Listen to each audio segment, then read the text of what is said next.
your career to us in 5 words.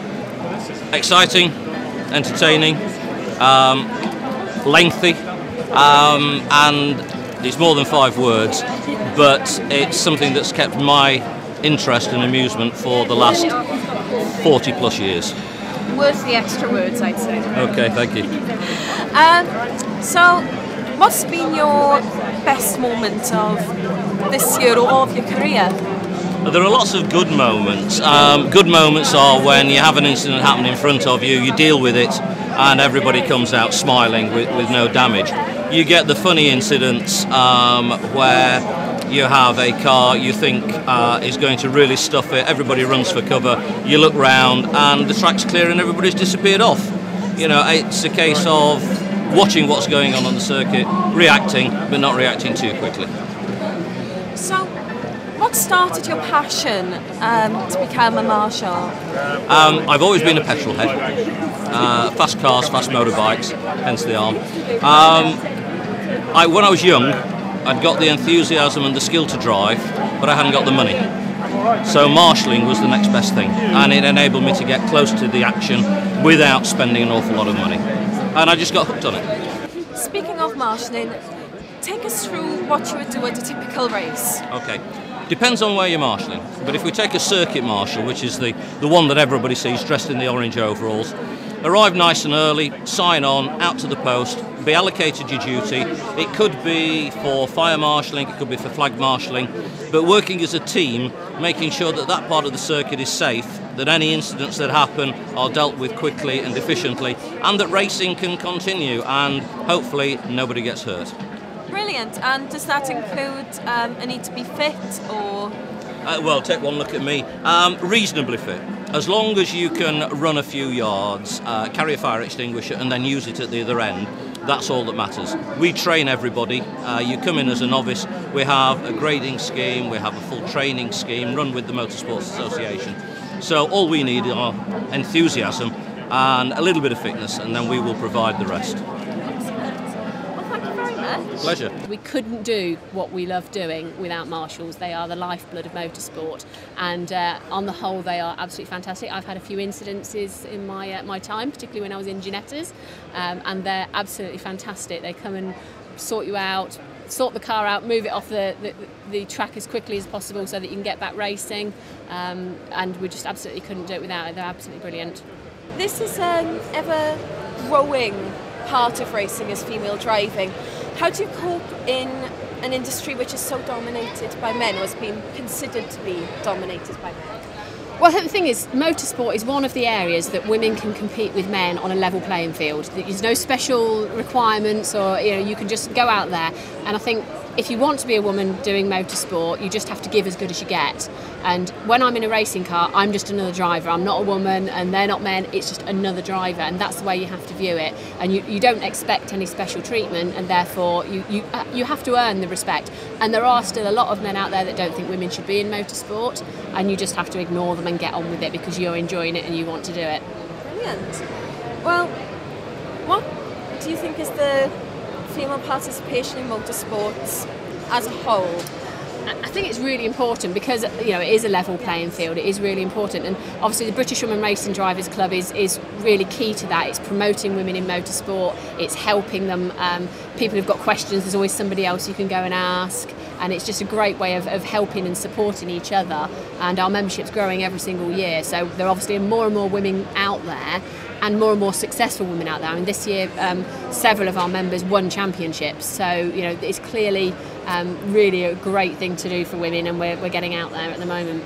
It is. So, as a role model for young women or women of any age who want to learn to do this, what advice would you give them? First of all, join the British Women Racing Drivers Club, because there's such a depth of knowledge there that if you're not sure what you want to do or how to do it, then there's somebody there that you can ask. Go and get a race licence. Go and go on track and try it. Do a track day in your race car. There's lots of people that are willing to go and give you a bit of tuition. Get out there, do it, and if it's something you love doing, you will find a way of doing it. There's a lot of people obviously are worried that motorsport's really expensive. It doesn't have to be. There's so many different areas of motorsport. You can start really grassroots and take the car yourself, and a lot of people drive a car to the circuit, race it, and then drive it home again. So it's not all Formula One and spending lots and lots of money. So my advice is, if you really want to do it, just go out there and try it, but join the BWRDC because they will be very, very helpful. Brilliant. And finally, for 2011, now will you be staying with the front-wheel drive? Well, not completely sorted yet, but we will either be in the Trofeo again, or we may be sort of moving to a different championship. Possibly, I can't say too much about that at the moment because it's not sorted. That's fine. Thank you so much for your time. No. Congratulations with your achievements so far, and all the best. Thank you very much.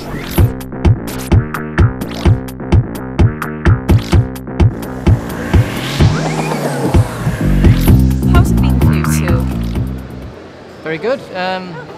It's been the first year for the GT1 World Championship, so new series, new format for these exciting cars, and a brand new team here at Sumo Power. So a lot of fresh things, a lot of challenges, but a fabulous year. The second race of the season, Jamie and I won at Silverstone at round 2, and you can see the trophy, famous there, the tourist trophy, and it's a fabulous trophy to win. Goes back to 1905, previously won by the likes of Tazio Nuvolari, Sterling Moss 7 times, so some fabulous names on there. So to have our name on there is a big thrill. Yes. And it's just been an incredible season all over the world. Great fun. So this is the GT1? Is that This correct? is the Nissan GTR. GTR. That's the car that we drive in the FIA GT1 World Championship. The Nissan GTR is new to the World Championship this year, so it's been a year of learning for the team and for us to understand how to get the best out of the package. But it's a fabulous car. Jamie, what would you say would be your most iconic moment in your career? Oh, blimey! It's a long career. Well, I think winning that trophy. Yes. When you look at the names on it, as Warren said, it's the oldest motorsport trophy in the world, still in active use. So when you have your name on it against Nuvolari, Sterling Moss, Fangio, Clark, so on and so on, it's quite a special thing. So that was a moment in my career. I think also probably winning any championship or winning any race is always a great moment. You get motor racing has lots of ups and downs in it as you go through your career. Sometimes you're in the downs for a long time, sometimes you're in the ups for a good time, and when it's like a chain, and the link has to be completed. Teammates, team, mechanics, so on and so forth, to have all the ups. Winning such a beautiful trophy as that, how do you intend to top that this year? Well, you've got to win the championship, haven't you?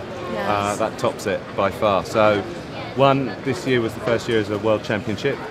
So it's nice to be involved in an FIA world championship. You can call yourself a world champion if you win it. So. Yes. To be able to do that for the team and for Nissan would be fantastic, and really I think that's got to be our aim for this year. We've had our learning year.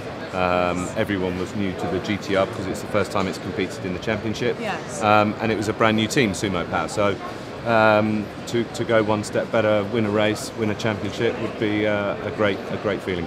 It's brilliant. Congratulations on your achievements, both of you, and all the best for 2011. Thanks very much. Thank you. Now, it's not complete at the moment, is it? Would you like to tell us why? Yes, unfortunately it was supposed to be launching the car at the show, but the bodywork supplier had a major fire before Christmas and we lost all the patterns and moulds for the bodywork. So it has set us behind quite a bit, but it's not a bad thing. I mean, the car looks great. We can show people what's under the skin, the structure, the engine, and how it all lays out in the car. So we've had a lot of attention, and we're confident we'll get it back on track, and got 20 cars to build by middle of March, so we're busy. So aside from that tragedy, really, how was 2010 aside from that? It was a great year for Ginetta. We sold 123 cars in a year. worldwide, Brazil, Australia, Asia, so export's fantastic. Also in terms of racing, you know, we've got our own successful championships throughout the UK. With British GT4 champions, Britcar 24-hour champions, so it's been a fantastic year for Ginetta. So, take us through the G55. What separates it from the previous vehicles? Well, it's the next evolution. I mean, Ginetta has GT4 cars, GT3 is the next step. So how we do it is we create in our own championships, the car, if you like, we develop it in our championships. So the G55 Cup cars you see behind me has a 3.7 litre V6 engine, about 370 horsepower, and it'll have a lot of aero. So we'll develop the car in our championships with our drivers, and then also it'll be eligible for GT3. Brilliant. Okay, well, your plans are to launch it later on this year.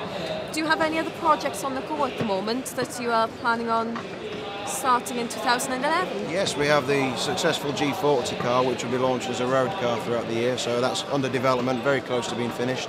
We've also got a supercar, the Ginetta F400, which is at the show also. We're pushing that into new markets and just finishing off the production of that car. Thank you very much for your time. Thank you.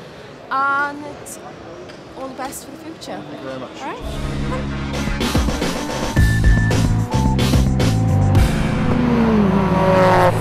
We set out a year ago to say we had an intention to run this year electric car racing, and we worked very hard for the past year, and literally in the last month or so an awful lot of things have come together, and we are very pleased to be able to say that this year in 2011 we will be running races for electric cars, electric vehicles, EVs as they're known in the business, and it's a very exciting project because it enables motorsport to be truly green and so on and so forth. It also has interested people on a worldwide basis because we're doing something that is about a green concept, looking at things differently, and the whole design of our race meetings, the events we're going to run and so forth is quite different to a traditional racing route. We're going to be looking at things that are fun, that get a lot of people into circuits to see them, a lot of young people, because that's very important, and so there will be an opportunity to see some racing, to see some electric cars that people can actually get in and drive and understand how they work, opportunities for schools, universities, all sorts of things to really bring this lot together. And as I say, we have major interest on a worldwide basis, and it's staggering the interest we've had. We announced it, 2 days ago? Yes. Staggering the interest we have in the whole concept. That's fantastic, congratulations. If you'd like to talk us through your cars, you have two with you today. Okay. Two completely different vehicles really. Yes. This is a little vehicle called a Think. It's a city car. It has been designed and is available as a road-going car. You can buy one in Norway, in America and so forth. They're sold throughout. And it's a nice little car. It's obviously intended for city-type use. And to get in and drive, it's a little bit just like an automatic. You turn it on, you put it in, you go forward or backwards, and away you go. Now, with these cars, we're losing some weight from them, bit of a diet for them, and we are upping the performance a little bit. But you have a car that is going to be quite nippy on a circuit. I've driven this around Silverstone and so forth. It goes very nicely. But it is a car that is going to provide a lot of entertainment for people, very close racing. We're going to have a fleet of them that effectively people will rent. So there'll be identical performance, and we think there's going to be some very, very close racing indeed.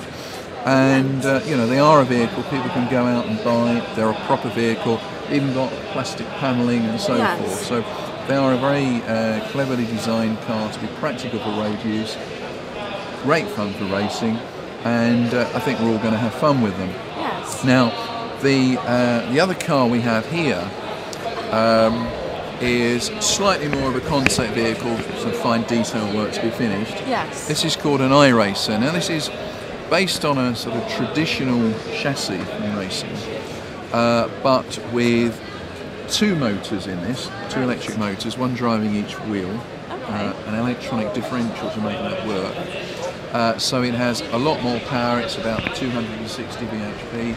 It's a very lightweight car. and it will be very fast indeed. So this is an out-and-out racer. That is a road car that you can also race as well. So two different extremes there. These cars we are looking to sell to competitors. We've got a lot of interest. We will also have some that people can rent to do a race as well. But two opposite extremes. We've then got another class for prototype vehicles of one sort or another. So we're trying to provide a spread of vehicles. And I mean, there's no doubt from the interest we have that there are all sorts of other things going to be coming along. So we have to get things moving this year with some initial races. We start off at Silverstone in August.